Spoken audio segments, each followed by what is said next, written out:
Welcome into NFL Kickoff Live. It's the best hour of football talk every single Friday. We'll go around the NFL, talk about every team and every game, and we'll get local insight you can't get anywhere else but right here at Locked On. I'm your host, Tanitra Batiste. Alongside me are Kyle Krabs and Jarvis Davis. Now, guys, the cray cray, also known as week 18 of the NFL season, is upon us. And of course, other than those number one spots in both the AFC and NFC, respectively, the playoff picture is cloudier than ever. So lots to break down on this show. And Kyle, I want to start with you.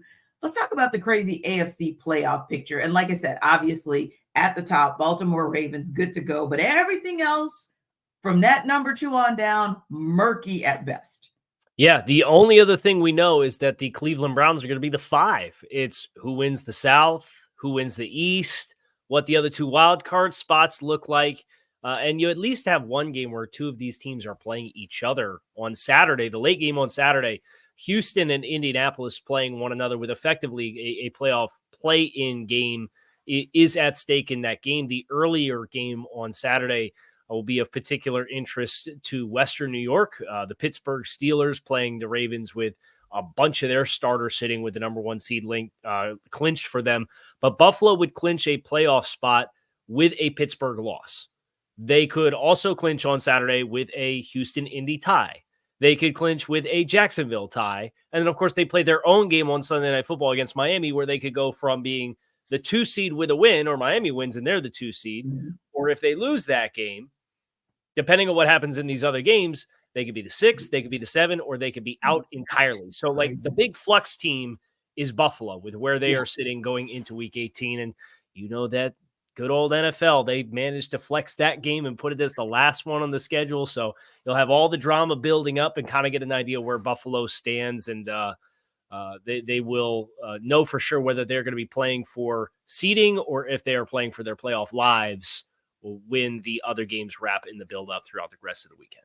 Yeah, it's absolutely crazy when you think about where we started in week 1 in the AFC, Jarvis, and where we are kind of here now. And yeah, some of the same names and some of the same teams are coming up at the top of the conversation. We have been having conversation about the Bills the entire season, although at the beginning of the season, it looked like we wouldn't be having conversation about them at all as it relates to playoffs. Dolphins still in the mix. We've been talking about them from day one. And obviously the Ravens, although I don't know that we expected them to necessarily be the number 1 seed, but many of these teams have been in that conversation, but we couldn't have imagined when we started the show in week 1 that we'd be having this conversation about so many teams that are on so many different bubbles, like Kyle said, other than in the 1 spot and the 5 spot this deep in the season. You know what? And the thing about it is, like, kind of like going through my prep and everything like that. I was just looking at the AFC. I'm just like, man, look at this AFC South, because nobody saw the Houston Texans doing what they've been able to do all year, and just seeing what D'Amico Ryans and CJ Stroud, obviously he was out for a little bit, but they kind of hit a little snag in towards the end of the season, but just overall, like that team is the type of team that you understand, like they're going to be. You know what this team is going to be for the next 10 years or 5 to 6 years, barring any catastrophic injury at the quarterback position. And I think if you staying in the division, you just look at what the Jacksonville Jaguars have been able to do or not being able to do going down the stretch, right? Because like they've just been losing games and just a lot of questions about Trevor Lawrence and whether or not he is the guy, because we've had those conversations, coming to the season, like, hey, this division is Jacksonville's to win. And we're coming down to the last game of the season saying, all right, who's going to win this division? So it's just so interesting. And then staying in that division, Indianapolis Colts, Anthony Richardson, the guy, the starter. And then you got Gardner Minshew and Shane Steichen and what he's been, not Shane Steichen, excuse me, what Gardner Minshew has been able to do as a backup and being able to stay in that conversations for the division is just, you can just talk about the type of coaching job that he's been able to do. And with the players that you have in place, I just think this AFC South has been really fascinating to watch all season, because we understood what it was coming in, but it hasn't worked out that way, and it's worked out in the favor for a couple teams that don't have teal and black in their uniforms.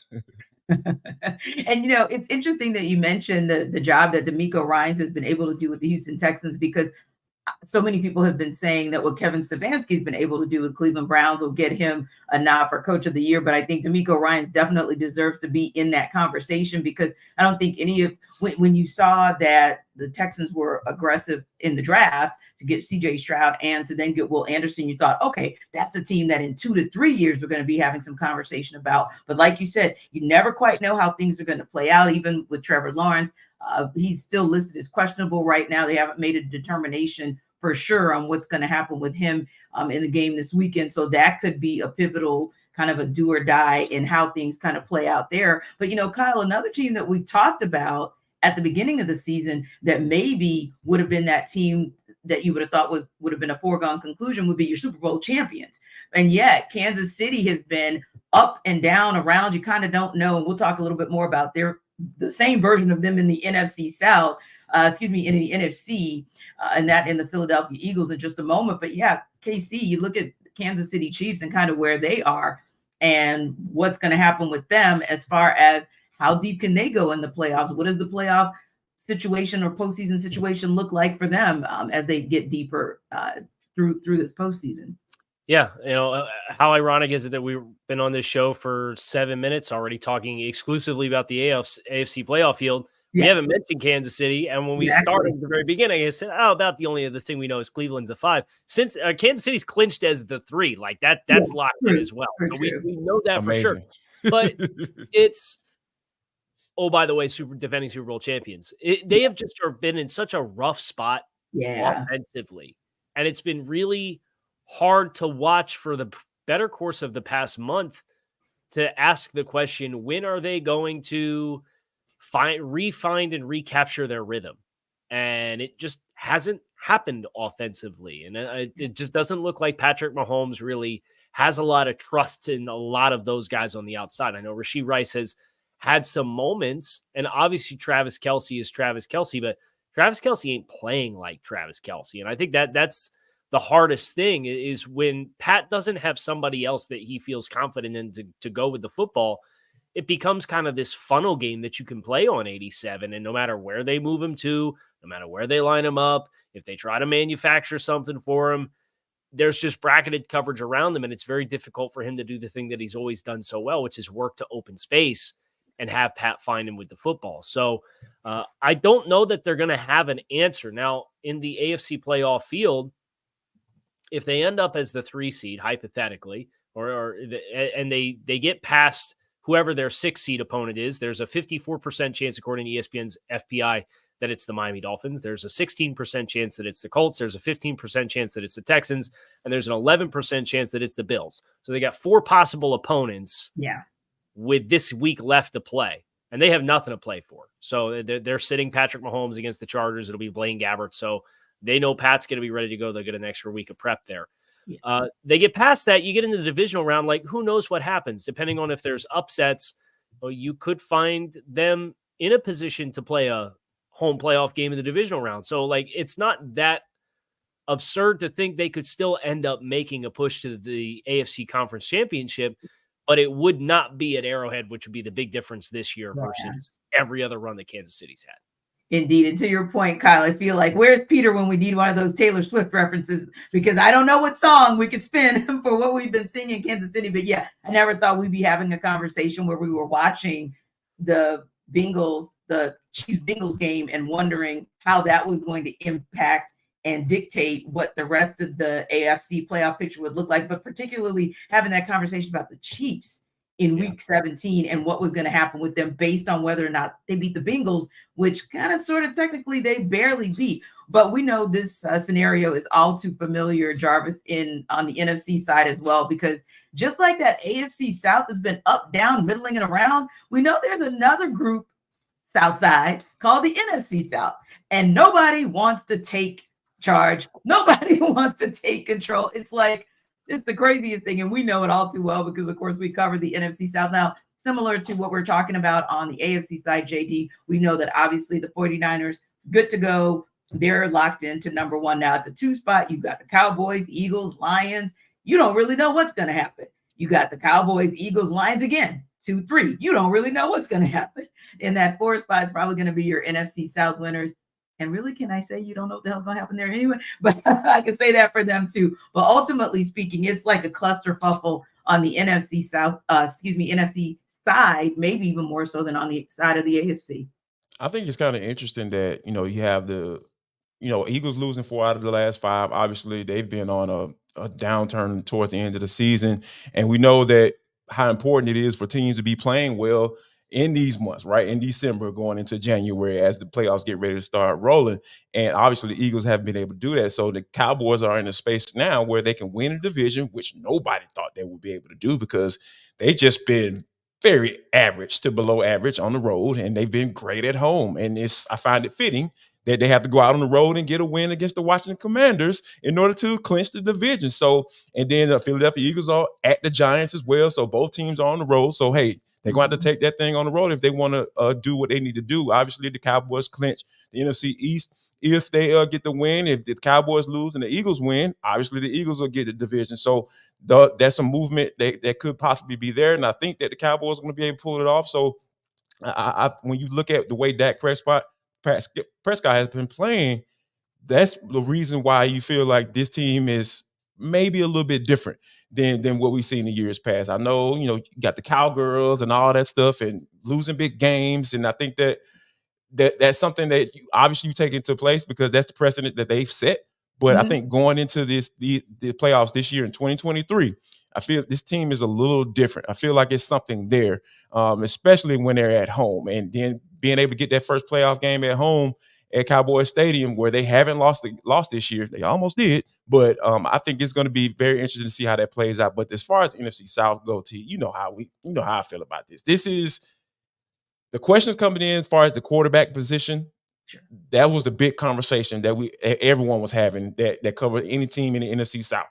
And it played out exactly to how we probably thought it was going to be because anybody had the opportunity to win this division because there was no set quarterback. Obviously, Carolina drafting Bryce Young, and that's looking like it might be the wrong decision. More than likely, they probably should just stay where they were, But I think that with the Falcons going on the road against the Saints, they have to get a win, and the Tampa Bay Buccaneers have to lose to the Carolina Panthers, who've only won 2 games. And it's ironically, they've beaten the Texans and the Falcons, those 2 wins. So I think that more than likely, this is going to be Tampa Bay's division because you just got to look at it from the standpoint of, all right, they're going to get this win. They're more than likely going to get into the playoffs because Baker Mayfield's been playing pretty solid down the stretch here. So it's just really interesting that, how fascinating the AFC South is and the NFC South is the exact opposite. Right. And AFC for all of the right reasons in their South division and the NFC not so much. And like you said, it really kind of is predicated on the quarterback play because we know, of course, that, Bryce Young is Bryce Young. Panthers are who they are. Got good word out of Tampa, at least late this morning, that Baker Mayfield practiced. Looks like he's going to be a go come Sunday. And then you've got Derek Carr, who's going to be a go for the Saints. Now it's a question about what's going to happen with the Falcons.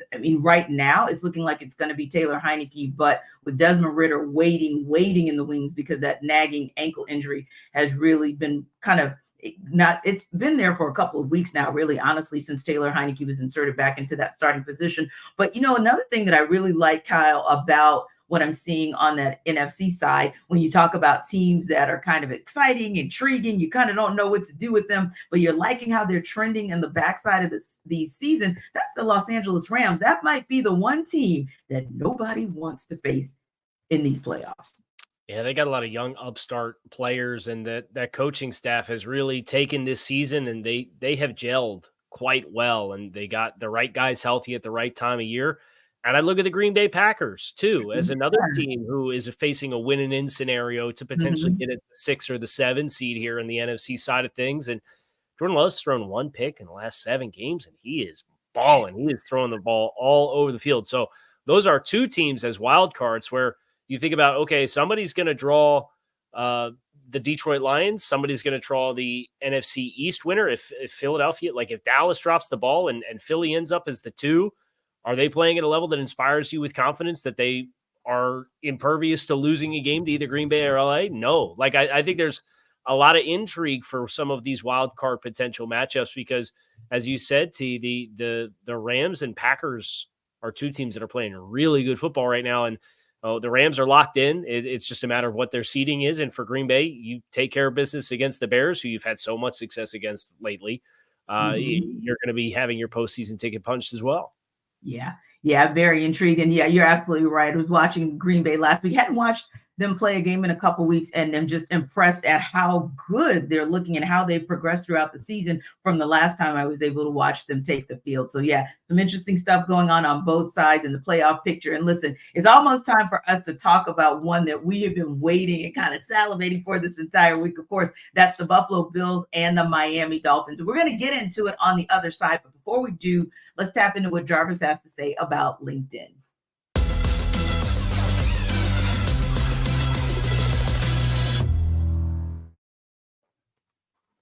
Folks, Jarvis Davis here for LinkedIn. This episode of the NFL Kickoff Live Show is brought to you by LinkedIn. At the start of the new year, every small business owner, including myself, is asking themselves the same question. What's the one move I can make that'll take my business to the next level? How can I make some more money? Well, LinkedIn Jobs, we've got you covered, right? Because they know exactly what leads to success, and it depends on the team that you surround yourself with. And that's why LinkedIn Jobs has created the tools to help you find the right professionals for your team faster and for free. Guys, let me tell you something. LinkedIn isn't just another job board. LinkedIn has a vast network of more than 1 billion professionals. Yes, billion with a B, which makes it the best place to hire. So hiring is easy when you have that many quality candidates. So easy, in fact, 86% of small business get a qualified candidate within 24 hours. I'm telling you guys, that is super, super fast. So LinkedIn also knows that small businesses are wearing so many hats and might not have the time or resources to hire. I'm telling you guys, this LinkedIn needs to go right where you need to go right now. So post your job for free at linkedin.com/lockedonnfl. That's linkedin.com/lockedonnfl to post your job for free. Terms and conditions apply.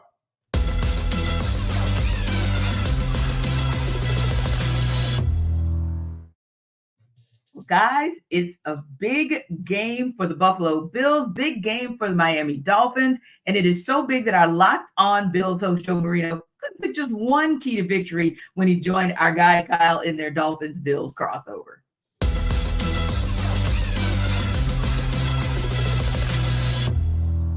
What's the number one key to victory in your mind for Buffalo? I can't give you number one. I got three things down, Kyle. Grabs. Start with number one, and then we'll I don't know if there's any one that's more important than the other. Okay, all right, go ahead. The first thing I do have written down is defensive intensity. I think that a big reason why the Bills have been able to go on this 4-game win streak and be in this position is because of how their defense has played. And against the Chiefs, Cowboys, Chargers, and Patriots, they've allowed an average of 277 yards per game, 17.5 points per game, and have tallied 7 takeaways.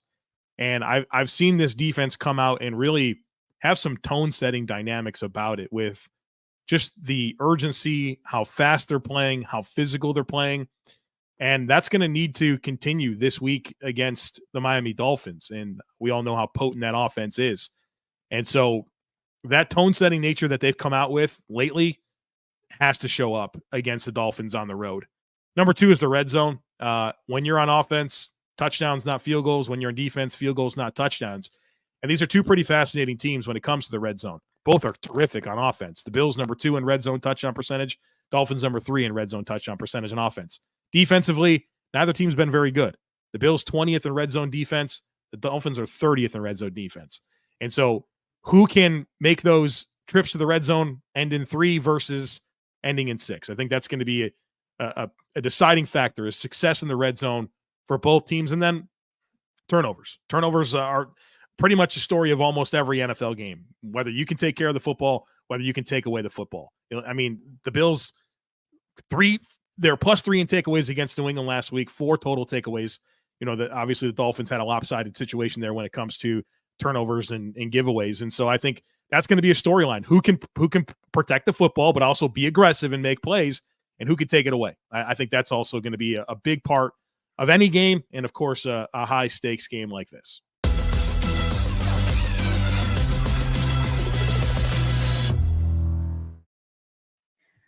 So, Casey, it sounds like to me you could make the argument that these are two very evenly matched teams, right? And Joe was kind of he couldn't come up with just that one key, right? The key to the win. But what would you say? Kind of want to get your reaction first of all to what Joe had to say, and then I want to ask you a little bit about some things of going from point A to point B. But first, your reaction.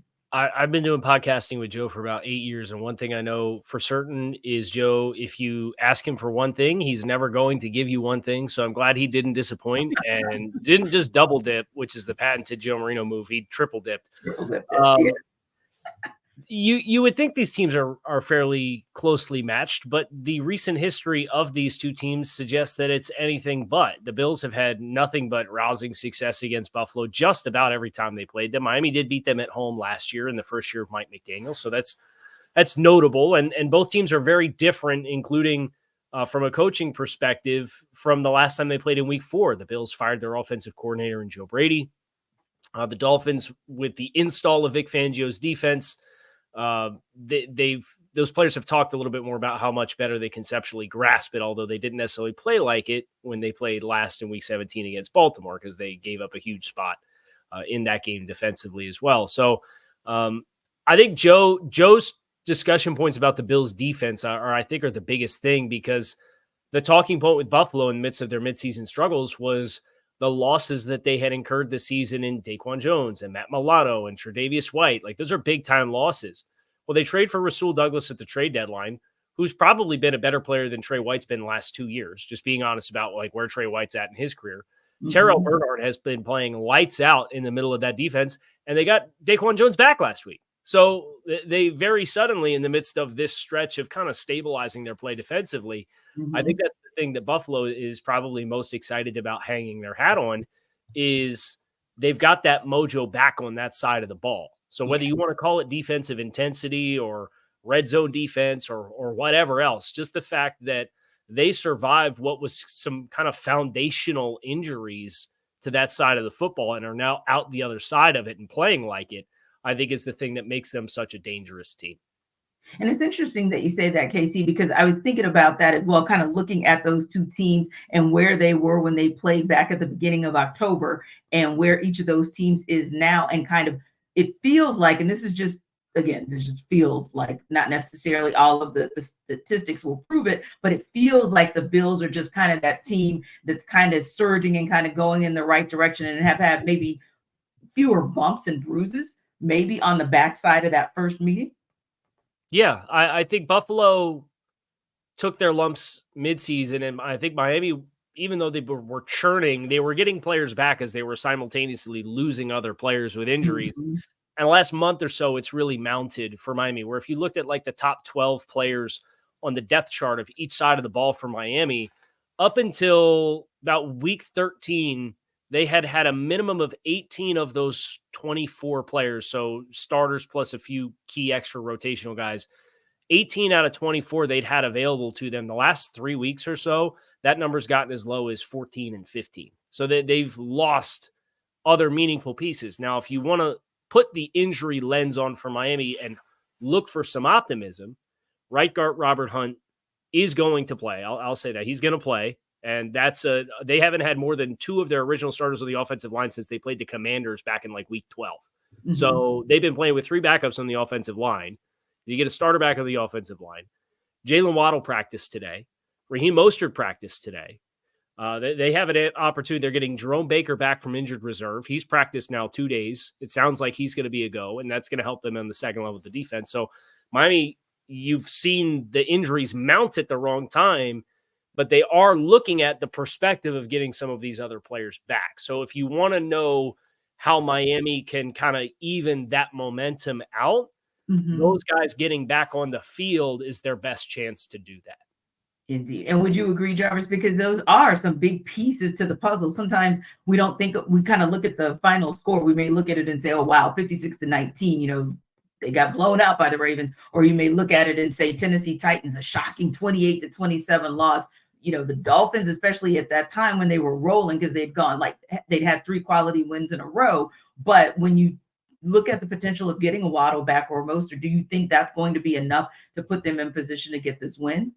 I think it'd be enough to put them in a position to get the win. But like I go back to what I was saying earlier, is like just how teams have been playing down the stretch, right? Because you talk about what the way the Buffalo Bills have magically discovered James Cook. Like, oh yeah, Ken Dorsey, get up out of here. Oh, oh Joe We Brady. got a run game. We Hey, got a let's running use back. this guy. Let's use this. What did he go to school? Georgia Bulldogs. Yeah, RBU. let's use this guy. Yeah, let's use him. Let's figure out what let's center the offense around him and let Josh Allen play off of that, right?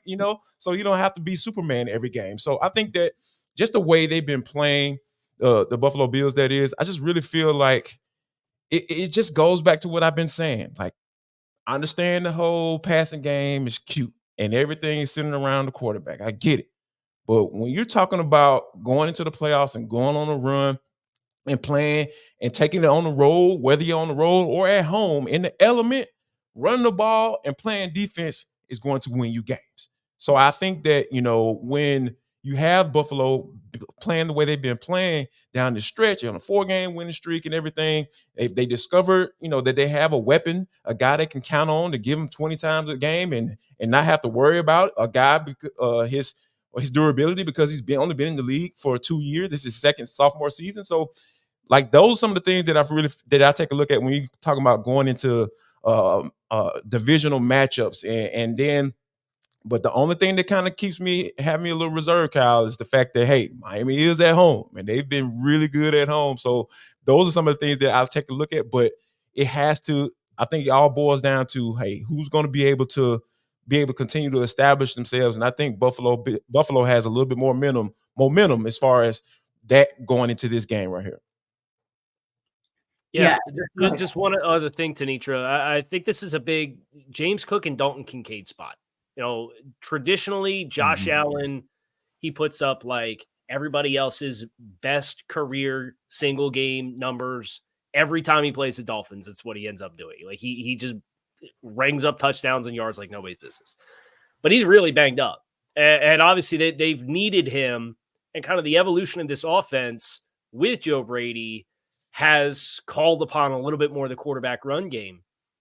He has a stinger in his left shoulder.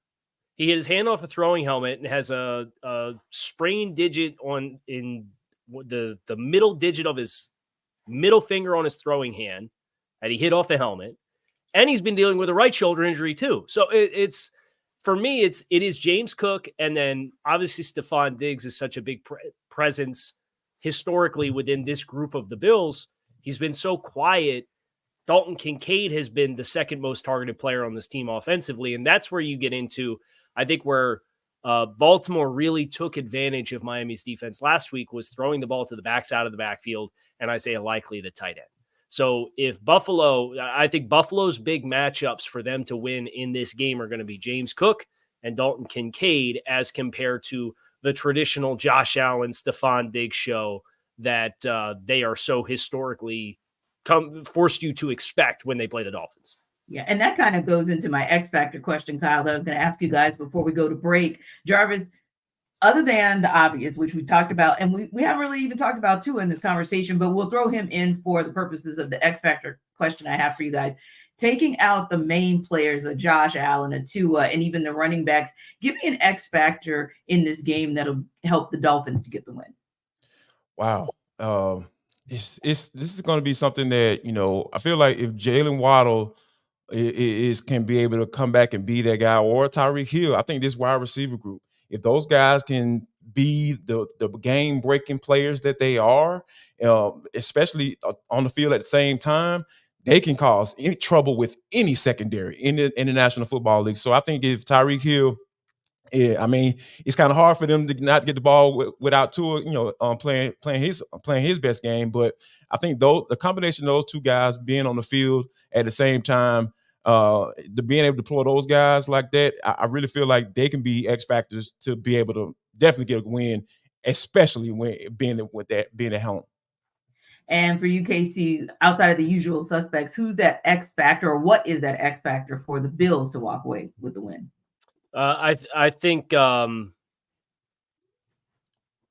Dalton Kincaid and Dawson Knox are two players. I know I mentioned Dalton Kincaid already, but the tight end room in general, whether Buffalo wants to get success on the ground, their matchup against the edges of the Dolphins defense, which is now without Bradley Chubb and Andrew Van Ginkel, is a big challenge for Miami. And Emmanuel Ogbah is going to step into that role. He was a healthy and active last week, but he got a big contract. And, the past couple of seasons prior to 2022, he had 9 sacks apiece for the Dolphins defense, and he's got 5.5 this year. So his presence on the edge in the run game, Buffalo likes to run a lot of power, where they'll get the offensive tackle pulling off the backside and kind of flip the formational strength on you. And that puts some pressure on the tight ends to kind of get seals or to get up on the second level and block linebackers. I think their ability to execute that will really dictate Buffalo's success on the run game, because I do think even though Miami's banged up defensively, Buffalo can't come into this game and throw the ball all over the field, no matter how much they maybe would want to kind of get that rhythm going in the passing game. They have to continue the formula that they've had the past month, which is running the ball. And now, as we prepare you for the NFL week with Sell Me Why, here's Jarvis back to sell you on BetterHelp.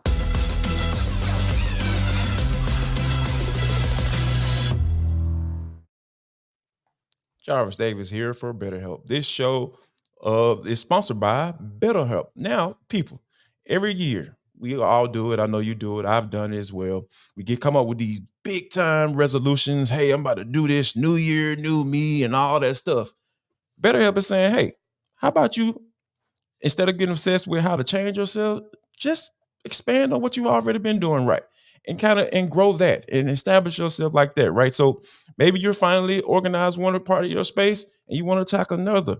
Or maybe you're taking your supplements for every morning. Now you want to actually eat breakfast too.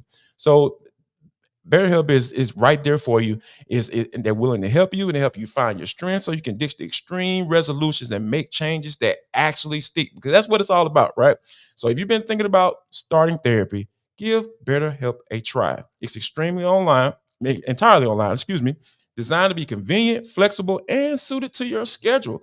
Flexibility is key in 2024, guys. So I need you to go to BetterHelp because they're trying to get you where you need to be. So all you got to do is just fill out a brief questionnaire to get matched with a licensed therapist and switch therapists anytime for no additional charge. If you don't like the one that you're with, that's perfectly fine. We're going to help you find the one that's the perfect match for you. So celebrate the progress you already made and visit betterhelp.com/lockedon. That's betterhelp.com/lockedon today to get 10% off your first month. Savings all around the place for 2024. That's BetterHelp, HELP.com/lockedon, LOCKEDON.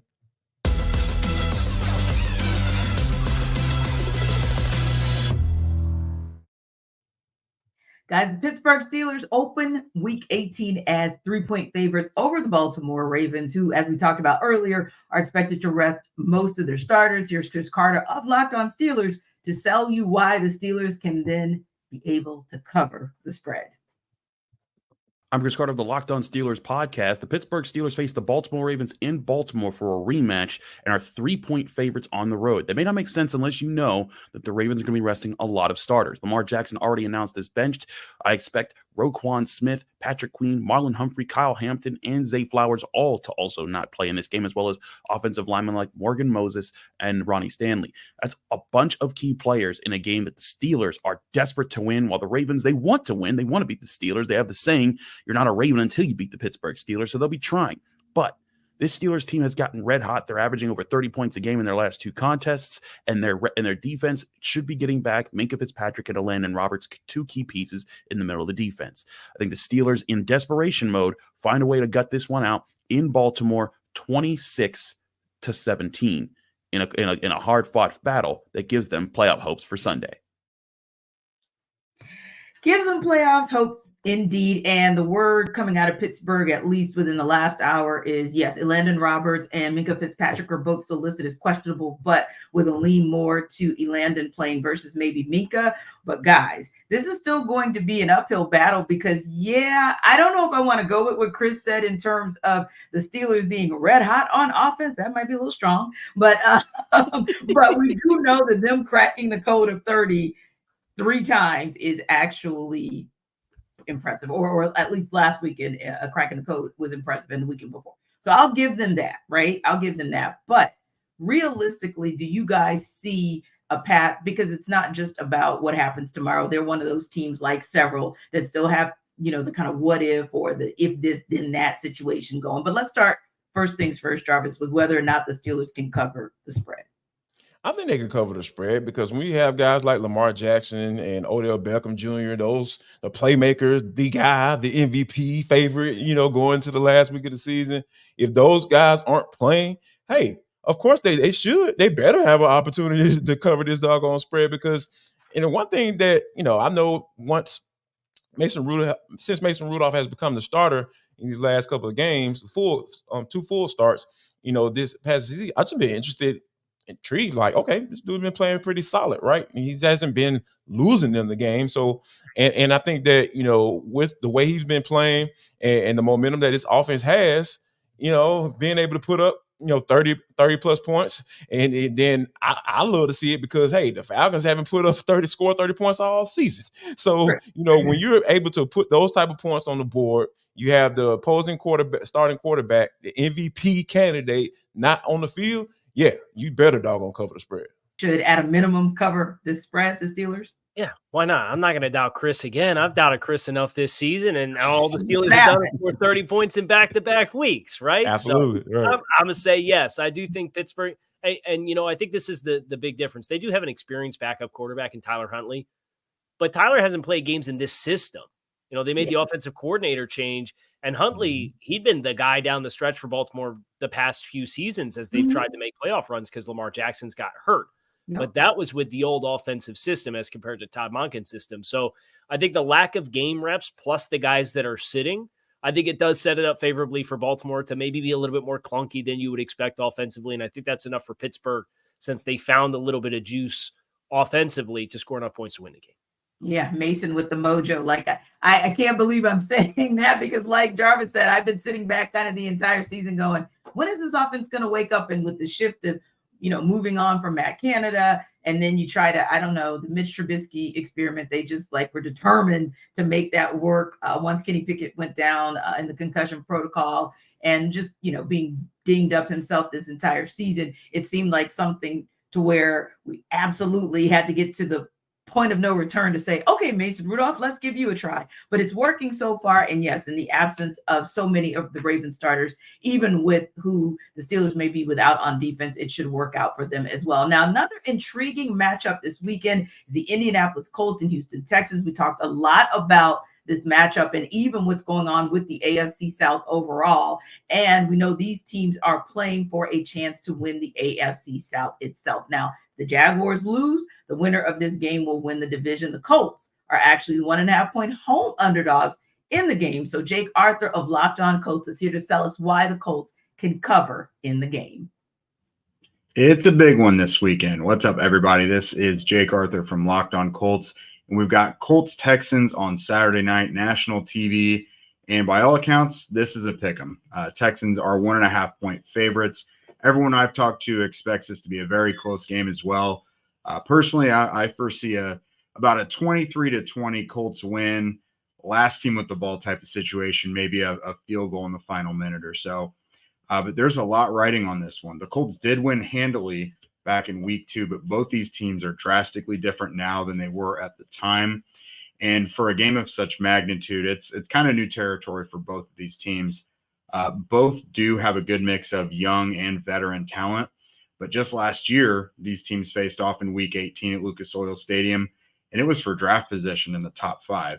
Now, the winner of this goes on into the playoffs, so somewhat uncharted territory for a lot of the players that are going to be out on the field here. What I think the difference is going to be is trench play. For the Colts, they do have a handful of players, especially on the offensive line, that are questionable. But a lot of these guys look like they're going to be trending the right way and that they may be banged up, but a lot of these guys will play. If you have your entire starting 5 offensive line, plus Jonathan Taylor and Zach Moss, that's not something that the Colts had at their disposal back in week 2. Now, as for the Texans, kind of a laundry list of injuries as well. Noah Brown has already been ruled out. That's someone who's been making big plays for C.J. Stroud this year. Jonathan Grenard, 12.5 sacks on the season. He won't be there. Will Anderson, his bookend, he's questionable as well. So you pretty much have the entire defensive front for Houston that is questionable or banged up at the very least. And then you have a Colts run game that should be at relative full strength. So again, I think that'll be the difference. The Colts were able to sack CJ Stroud 6 times back in week 2. Well, I don't think they're going to duplicate that number. I do expect them to at least get to him a few times, hopefully make life uncomfortable for him if you're a Colts fan. So that's how I see it. Close game. Colts bringing it home. Thanks, everybody. So KC, first and foremost, as Jake said, we know that these teams are so intriguing because you look at them and it's 3-13-1, 4-12-1 from last season. And now all of a sudden we're having this conversation about the Colts and the Texans having an opportunity to win the division and get into the playoffs. It's crazy how that year over year, and we'll talk about that a little bit later as well. But first things first, do they cover the spread? Yeah, impressive journey for the AFC South. Maybe both you guys cover yours, but that's what happens when you play four games against the NFC South in your schedule. All of a sudden, things soften up a little, find some more win.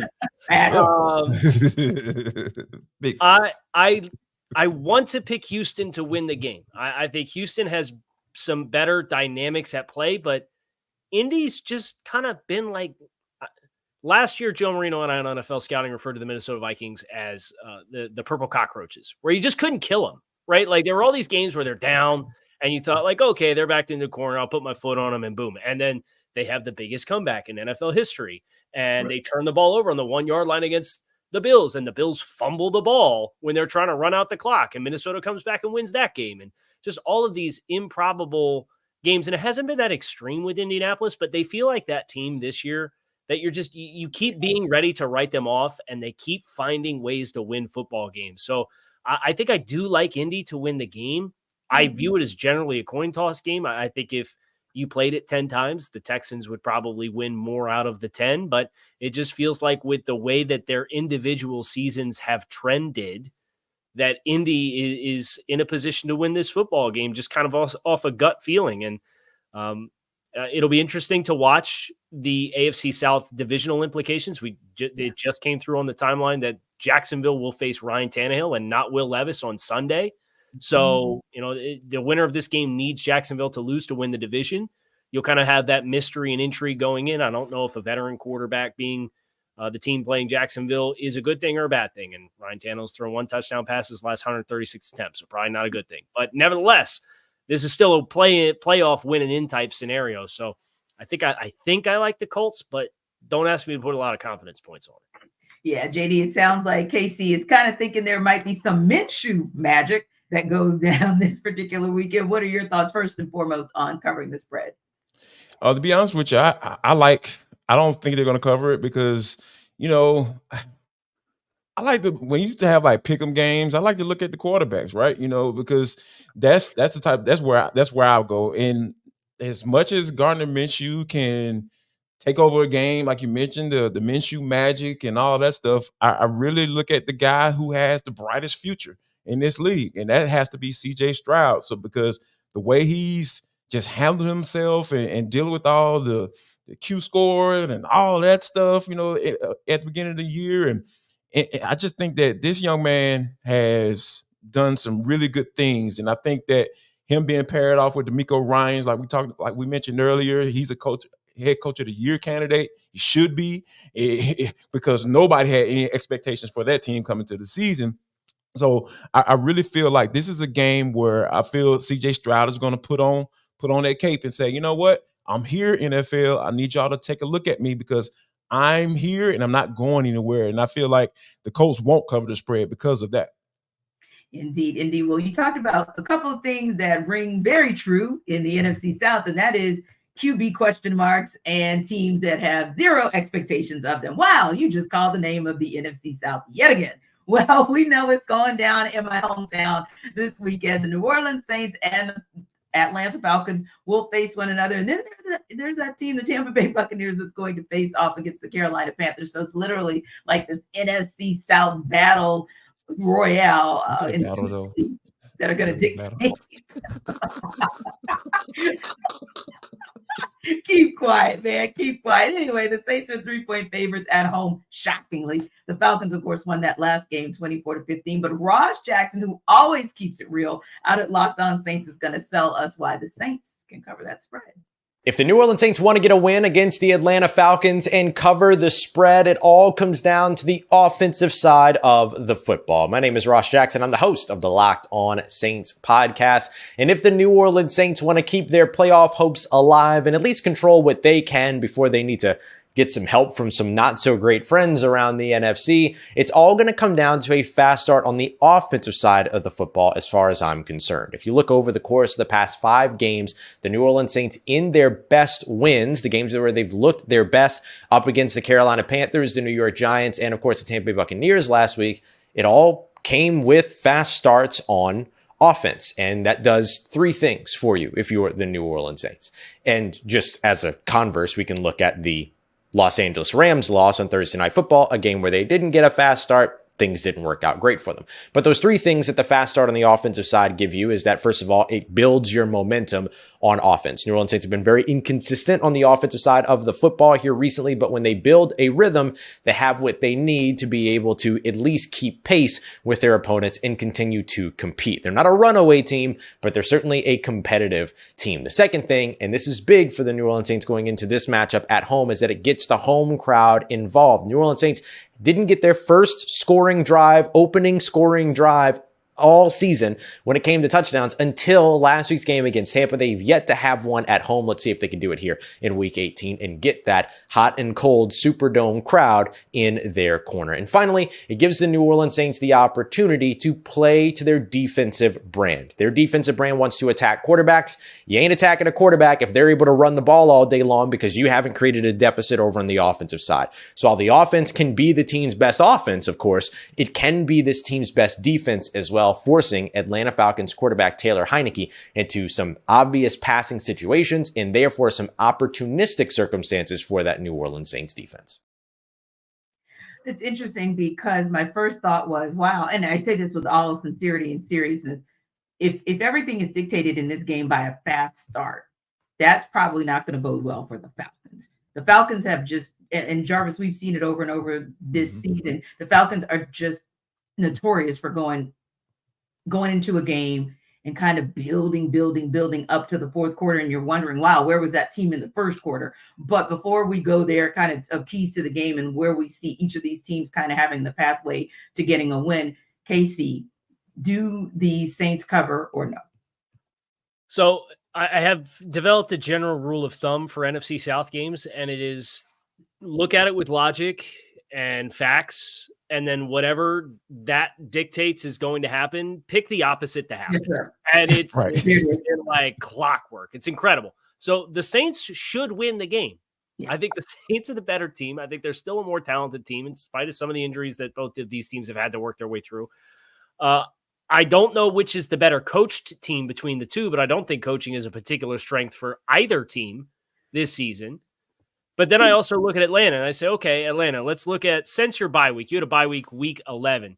You had 396 yards of offense in week 12 against the Saints. You won that football game. And then you had 194 yards of offense. Then you had 434. Then you had 204. Now you had 406. Then you had 304. So we're doing this, and we're coming off of this. So I think from Atlanta's perspective, for whatever reason, I think this is a matchup, particularly if Taylor Heinicke plays. I think this is one of those, we can play spoiler. They still technically can win the division, but Carolina has actually not held a fourth quarter lead at any point in any of their games this season. They've just kicked 2 game-winning field goals as time expired, and that's the extent of their winning success. So Atlanta would need to win and then have that team beat the Bucs. I don't think that's happening, even though my rule of thumb in the NFC South is pick the opposite of what should happen. But this game, I do think it applies. I think the Falcons play spoiler here in this game. How about you, Jarvis? Wow, man, it's like I'm jaded, Kyle, to be honest with you, because I'm so used to the stock market offense, and the turnovers and everything like that. And the Falcons are going to take Taylor Heinicke all the way up until pregame, to determine whether or not he plays. I think he plays, but something in me says that Desmond Ridder might end up being the starter for this one. And if that happens on the road, I think we're going to be riding this Ritter roller coasters, and I think that the Saints will cover the spread because of that, because this dude is just prone to turning the football over. He just can't help himself. Like, I think there's only been like 3 games since he's been a starter in the NFL that he hasn't turned the football over or fumbled or thrown an interception. So it's just, when you think about that aspect of it, it's just something that he can't get past. And if Desmond Ritter is the starter and Taylor Heineke can't play, I really feel like this is going to be a game where the Saints are going to get the win and hope and pray, because we'll know the NFC South would be determined by 4:00 because everybody's playing at 1. So I think this is going to be something that they'll be looking at. Somebody's going to be looking at the other game with Tampa and Carolina, and I think that the Saints are going to be looking to say, "Hey, please, Carolina, find some offense because we want to get into this on the playoffs and play at least one extra game." Yeah, indeed. Yeah, to me, it's just a pick 'em. I'll be honest, just because I've seen both of these teams do the unthinkable at the most inopportune times. And I think it's like you said, Kyle, if I go ahead and pick the Falcons, the 3 of us will be texting on Sunday going, what the hell just happened? If I go Saints, we'll also be texting, what the hell happened? So it's a pick 'em. Goodness knows that we're going to be right there, locked and loaded to see what in the world we're going to see come Sunday. But we're going to talk about a few more awards that NFL Kickoff Live is going to give out as we wrap up today's show. But before we do that, Jarvis is going to tell you once again why you should check out LinkedIn.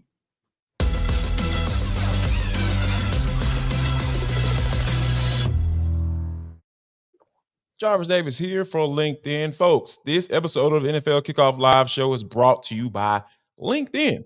At the start of the new year, every small business owner is asking themselves the same question. What's the one move I can make that'll take my business to the next level? How can I get more money? I had a pretty decent year last year. What can I do to be able to have more revenue, to attack my bottom line in the positive? Well, LinkedIn Jobs has the answer for you. They know that success all depends on the team you surround yourself with, the people you hire, because people make the difference in whether or not you're going to be able to get to the level that you want to get to. That's why LinkedIn Jobs has created the tools to help you find the right professionals for your team faster and for free. And guys, LinkedIn isn't just another job board. They have a vast network of more than 1 billion professionals. Yes, billion with a B. Yes, which makes it the best place to hire. And it's easy when you have the best qualified candidates. So it's easy. In fact, that 86% of small businesses get a qualified candidate within 24 hours. So not only are you going to get your best candidate, you're going to get it in the time frame is which you're going to be able to maximize it to the degree. So what I want you to do, also, one little more nugget, also know that small businesses are wearing so many hats and you might not even have the time, the resources to hire. So LinkedIn has made this process so smooth, so quick, so easy. So post your job for free for LinkedIn.com/LockedOnNFL. That's LinkedIn.com/LockedOnNFL to post your job for free. Terms and conditions apply.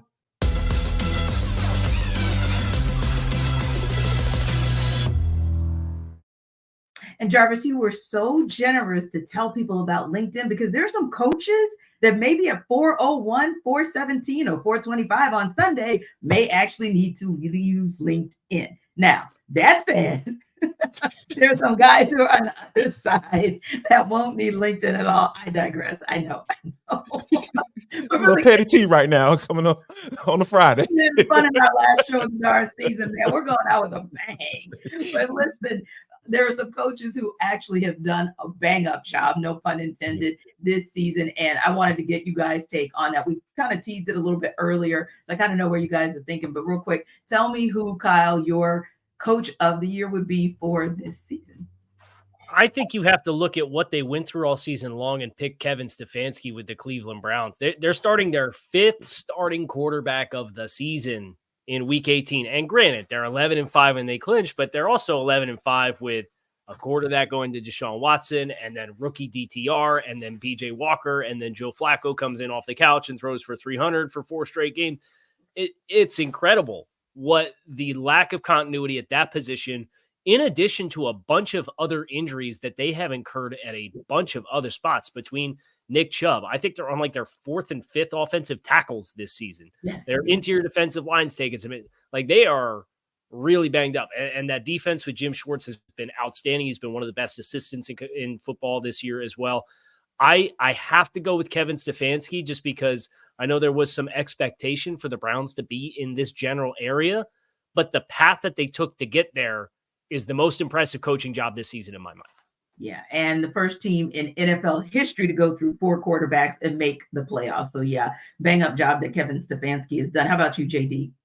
I mean, I've talked about it pretty well. I feel like a whole show, so it has to be D'Amico Ryans for me. But I got to give some credit to Shane Steichen, the head coach of the Indianapolis Colts, because when you're drafting a rookie quarterback and you're saying that, hey, that guy's going to be your starter, you have a viable backup in Gardner Minshew, and hey, you can go the old school route and say, you know what, this is the guy that is going to be our starter, and Anthony Richardson is going to learn. We're going to bring him along slowly and all that good stuff.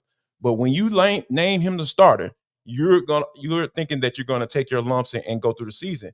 And then those plans get kind of stifled a little bit, right? He's out for the season. And then you go with your backup quarterback. And then now you find yourself in week 18 playing for an opportunity to win the AFC South when nobody expected it.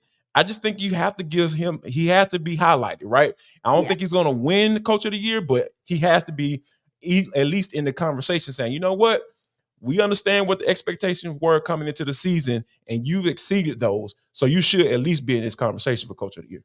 Yeah, and sometimes, and I'm going to just throw this one out there because sometimes I feel like we do, and we're supposed to look at the coach who's been able to take his team beyond adversity to get to the positions where D'Amico Ryan, Shane Steichen have brought their teams, and Kevin Stefanski have brought their teams respectively. But I feel like John Harbaugh might just be the most unsung head coach, almost like a Mike Tomlin, guys who've never won that Coach of the Year award, but they come and they bring their team to the table, and they still get them to the top because there are still teams with just as much experience, just as much depth, just as much talent. But the success that John Harbaugh has, I think sometimes we take it for granted. So I just wanted to kind of throw him out there as somebody who, even with me being a Steelers fan, I've always had a lot of respect and appreciation for what he's been able to do with the Ravens. Now, I want to ask you guys as well, the MVP race seemed to have locked itself up pretty much 2 weeks ago, but do you guys feel like there's any way that Lamar Jackson, I'll say it that way, does not get that MVP? I don't see anyone just coming in and saying, "Oh, well, he thought it was Lamar Jackson, but absolutely not.